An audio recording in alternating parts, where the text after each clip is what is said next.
ఆంధ్ర ఒడిశా రాష్ట్రాల ఉమ్మడి నిర్వహణలో ఉన్న మార్చ్కుండ్ జల విద్యుత్ కేంద్రంలో భారీ అగ్ని ప్రమాదం జరిగింది. విద్యుత్ కేంద్రంలోని కేబుల్ ప్యానల్స్లో మంటలు చెలరేగాయి. దీంతో విద్యుత్ స్టేషన్ షట్ డౌన్ అయింది.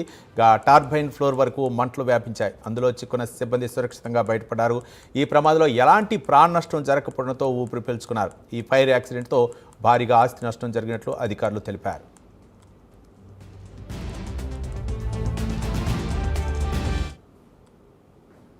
మొత్తానికి ఆంధ్ర ఒడిశా సరిహద్దులో ఉన్నటువంటి ఒక విద్యుత్ కేంద్రంలో అయితే మాత్రం అక్కడ ఫైర్ యాక్సిడెంట్ అయినట్లు తెలుస్తుంది. చాలా వరకు కూడా కేబుల్ తగలబడినట్లు తెలుస్తుంది. ఇక దానికైతే విద్యుత్ అంతరాయం ఏర్పడినట్లు తెలుస్తుంది. అందులో ఉన్నటువంటి సిబ్బంది అయితే మాత్రం సురక్షితంగా బయటపడినట్లు తెలుస్తుంది. ఇదే అంశానికి సంబంధించి మరింత సమాచారం మా కరెస్పాండెంట్ నరసింహ అందిస్తారు.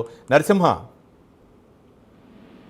రవి, చూసుకుంటే ఆంధ్రప్రదేశ్ ఒడిశా ప్రభుత్వాలు ఉమ్మడిగా నిర్వహిస్తున్నటువంటి మార్కండ్ జల విద్యుత్ కేంద్రంలో ఈ రోజు అయితే ఒక్కసారిగా అగ్ని ప్రమాదం జరిగింది.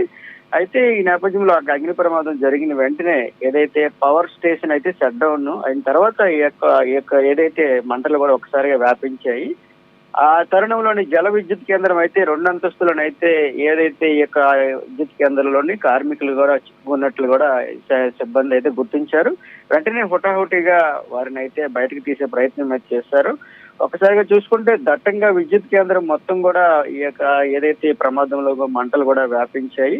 ఈ తరుణంలోని ఒకసారి చూసుకుంటే పొగ మంటలు కూడా ఒకసారిగా వ్యాపించడంతో కూడా ఎవరు కూడా లోపలికి వెళ్లి సహాయక చర్యలు లేని పరిస్థితి కూడా ఒక సందర్భంలో కూడా నెలకొందని మనం చెప్పొచ్చు. అది చూసుకుంటే కొండల మధ్యలో ఏదైతే విద్యుత్ కేంద్రం ఉంటుందో కూడా ఏదైతే సహాయక చర్యలు అయితే కూడా కాసేపటికైతే కొంతవరకు ఆలస్యం అయ్యాయని కూడా చెప్పవచ్చు. ఇది చూసుకుంటే ఈ యొక్క ఘటన అయితే ఇటీవల కూడా స్వల్ప ఘటనలు కూడా ఈ యొక్క ఏదైతే విద్యుత్ కేంద్రంలో జరిగాయని కూడా మనం చూసుకోవచ్చు. అదేవిధంగా ఈ యొక్క ఘటన చూసుకుంటే 120 మెగావాట్ల 6 జనరేటర్లతో ఇదైతే ఈ యొక్క సామర్థ్యం గల విద్యుత్ కేంద్రం అని చెప్పొచ్చు. అయితే ఈ ఘటనకి సంబంధించి కూడా ఎవరికి ఏ విధమైన ప్రాణ నష్టం జరగలేదని కూడా అధికారులు కూడా అంచనా వేస్తున్నారు. అయితే ఒకవైపు చూసుకుంటే ఏదైతే ఈ సిబ్బందిని అయితే హుటాహుటిన ఎవరికి ప్రాణ నష్టం లేకుండా బయటకు తీసినట్లుగా స్థానికంగా ఉన్నటువంటి సిబ్బంది అయితే చెప్తున్నారు.